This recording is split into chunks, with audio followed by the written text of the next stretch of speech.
शिवानी अरमान से कहती है कि वापस सोच ले, तू इस घर का बेटा है और विद्या जी तुझसे बहुत प्यार करती है, तू उनसे अलग रह पाएगा। तभी यहाँ पे अरमान कहता है, अब मुझे सच्चा प्यार चाहिए और वो सिर्फ मेरी असली माँ दे सकती है।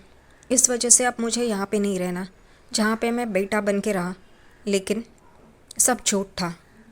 और वो अपनी माँ का और अबीरा का हाथ पकड़ के वहाँ से निकल रहा होता है।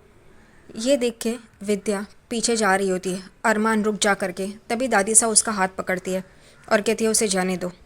यहाँ पे रोहित भी अरमान के आगे आ जाता है और उसे रोकता है कि भैया आप ऐसा मत कीजिए, घर छोड़ के मत जाइए। तभी दादी सा कहती है, जिसको भी अरमान के साथ जाना है वो जा सकता है, लेकिन हमसे रिश्ता तोड़ के। और सब लोग चौंक जाते हैं। यहाँ पे अरमान जवाब देने पलट ही रहा होता है, लेकिन अभीरा उसे रोकती है। और अभीरा कहती है कि हमें किसी को भी अपने साथ लेके नहीं जाना है और किसी भी रिश्ते को तोड़ना नहीं है। उतने में फूफा सा अरमान के आगे आ जाते हैं और कहते हैं, तुम ये रिश्ता तोड़ के तो जा रहे हो, फिर पोद्दार फॉर्म से कमाई हुई जूते कैसे लेके जा सकते हो। ये सुनते ही अरमान अपने जूते उतार देता है और वहीं पे छोड़ देता है। और ये देख के फूफा सा, दादी सा और सब लोग चौंक जाते हैं। अरमान, अभीरा और शिवानी वहाँ से निकल जाते हैं। यहाँ पे माधव भी उसके पीछे पीछे जा रहे होते हैं। उतने में ही विद्या उनको रोकने के लिए चाकू लेके आती है और कहती है कि माधव जी रुक जाइए, अगर आप भी ये घर छोड़ के चले गए तो मैं अपने आप को ख़त्म कर दूँगी। अब ऐसा कहने के बाद माधव के पास और कोई रास्ता नहीं बचता। वो रुक जाते हैं और विद्या को गुस्से से देख रहे होते हैं। और बाकी के घर वाले भी चौंक जाते हैं, ये क्या विद्या कर रही है और किस तरह से बर्ताव कर रही है। अरमान, शिवानी और अबीरा घर के बाहर आते हैं। तभी अबीरा गेट खोलती है और कहती है अरमान को, एक बार वापस मुड़ के देख लो इस घर को और अपने जहन में बिठा लो। वो कहता है, नहीं, जो मेरा नहीं है उसे मुझे देखना नहीं है। अरमान के पैरों में चप्पल नहीं होती है, इस वजह से अबीरा भी अपने सैंडल्स निकाल देती है और बिना चप्पल के ही चल रही होती है। यहाँ पे अरमान कहता है, तुम अपने पर नानू के पास जा सकती हो, मुझे कोई प्रॉब्लम नहीं होगी। तभी अबीरा कहती है, खड़ूसमान, मैं तुम्हारा साथ दे रही हूँ और वो हमेशा ही दूंगी। हम पार्टनर्स हैं और मुझे कुछ भी नहीं चाहिए। कोई भी चीज़ मेरे पास हो ना हो मुझे फ़र्क नहीं पड़ता, सिर्फ मेरे खड़ूसमान का हाथ मेरे हाथ में होना चाहिए, मेरा खड़ूसमान मेरे साथ होना चाहिए, बस। और वो लोग वहाँ से निकल जाते हैं। अरमान यही सोच रहा होता है अब कहाँ जाएं। तभी अबीरा कहती है, पापा और मम्मी के पुराने घर में चलते हैं। वो लोग शिवानी के पुराने घर में खड़े होते हैं। उतने में ही शिवानी अरमान को कहती है, तुझे याद है कहाँ पे बैठ के तू खाना खाता था, कहाँ पे खेलता था, और यही सारी बातें कर रहे होते हैं। उतने में ही उनके सामने कावेरी पोद्दार और फूफा सा आ जाते हैं और एक वकील, जो उस दरवाजे पे कावेरी पोद्दार ने ये घर खरीदा है ऐसा बोर्ड लगाता है। और ये तीनों जन चौंक जाते हैं। यहाँ पे जानबूझकर दादी सा अरमान को परेशान कर रही होती है, क्योंकि उन्हें ये चाहिए कि अरमान वापस आ जाए उनके पास, शिवानी और अभीरा को छोड़ के। यहाँ पे ये बोर्ड देखने के बाद अभीरा दादी सा से कहती है कि आप ऐसा नहीं कर सकती, आप ऐसा कैसे कर सकती है। तभी दादी सा अभीरा से कहती है कि माधव बहुत ही भावुक है, इमोशनल है, वो इस खाली घर का भाड़ा बढ़ रहा था, लेकिन अब मैंने ले लिया है ये। यहाँ पे अरमान कहता है, छोड़ो अभीरा। दादी सा अरमान को कहती है, अब भी वक्त है, तुम हमारे साथ आ सकते हो। तभी यहाँ पे अरमान दादी साहब को कहता है, मैं अपनी माँ और पत्नी के साथ रास्ते पे रहूँगा, लेकिन आपके साथ कभी नहीं आऊँगा। और वो उन दोनों को लेके वहाँ से चला जाता है।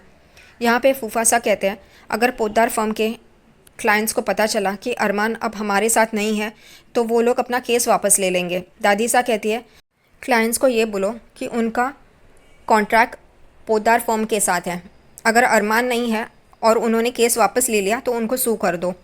यहाँ पे अरमान, अभीरा और शिवानी रास्ते से जा रहे होते हैं और एक बंदा फ़ोन पे बात कर रहा होता है कि पैसे है तो सब कुछ है करके। और शिवानी को यहाँ पे ऐसा लगता है कि उसके पास पैसे नहीं है। वो यही कहती है कि अरमान, मेरे पास पैसे तो नहीं है। अरमान कहता है, कोई बात नहीं।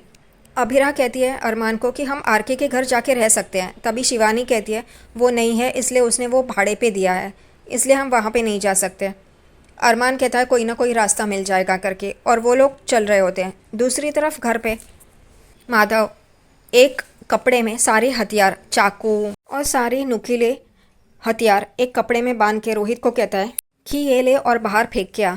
यहाँ पे रोहित कहता है क्या कर रहे हो आप। यहाँ पे मनीषा भी कहती है भाई साहब आप ये सब क्या कर रहे हो। तभी यहाँ पे माधव चिल्ला के कहता है तो इनसे पूछो ना विद्या जी से, अगर ये ऐसा कुछ घटिया हरकतें करेंगे नहीं तो ये रहेंगे। तभी मनीषा कहती है लेकिन सब्जी कैसे काटेंगे, सब्जी तो चाकू से ही कटती है ना। तभी माधव कहता है तो इनको समझना चाहिए ना विद्या जी को, इनको नहीं समझता ये। और विद्या माधव को देख के रो रही होती है।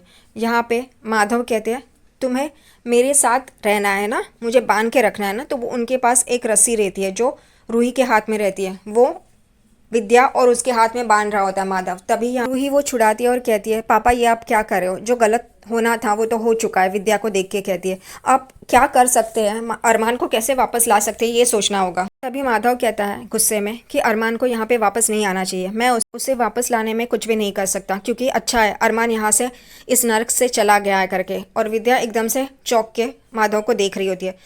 माधव आगे कहते हैं कि मैंने पहले ही उसे कहा था ये नर्क छोड़ के चला जा, लेकिन नहीं, उसे ये विद्या भगवान लगती थी, देवी लगती थी। और वो विद्या को देख के गुस्से से बात कर रहे होते हैं। विद्या भी उनको देख के रो रही होती है, इस वजह से वो गया नहीं। लेकिन अब नहीं, अब वो अपनी ज़िंदगी अपनी शर्तों पे जिएगा, अपने मर्जी से जिएगा, उसे जीने दो। अरमान और शिवानी कैफ़े में बैठे होते हैं और खा रहे होते हैं।